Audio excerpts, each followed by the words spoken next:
ইলাহা ইল্লাল্লাহ মুহাম্মাদুর, যেখানে আমার আল্লাহর নাম সেখানেই বিশ্ব নবীর নাম আছে না নাই? আজান যখন দেয় আল্লাহু আকবারের পরে বিশ্ব নবীর নাম আছে না নাই? একামতে আছে না নাই? আবার আল্লাহর জন্য যখন সালাত আদায় করি শেষ বৈঠকে বিশ্ব নবীর উপর দুরূদ আছে না নাই? ওয়া রাফা'না লাকা যিকরাক, ও নবী আপনার নামকে আমি অনেক উপরে তুলে ধরেছি, আমার নাম যেখানে আপনার নাম ওইখানে, গোটা বিশ্বব্যাপী আপনার নাম ছড়ায় যাবে। ওরা আপনারে গালি দেয় কবি বলে, ওরা গালি দেয় গণক বলে, ওরা বলে আপনি আফতার লেস কাটা, আসলে যারা আপনারে গালি দেয় ওরাই লেস কাটা। ওরা আপনারে বলে আপনি নির্বংশ, আপনার ছেলেগুলো বেঁচে নাই, মেয়ে বেঁচে আছে, আপনার নাম নেয়ার কেউ থাকবে না। ওই আবু জাহেল, উতবা, সাইবা, ওদের নাম নেয়ার কেউ থাকবে না।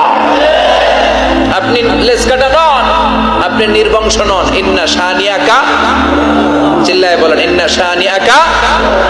যারা আপনারা গালি দেয়, যারা আপনারা নিয়ে কটু কথা বলে, ওরাই লেসকাটা, ওরাই নির্বংশ, ওদের বংশকে আমি আল্লাহই নির্বংশ করে ছাড়ি। চিল্লায় বলেন ঠিক কিনা?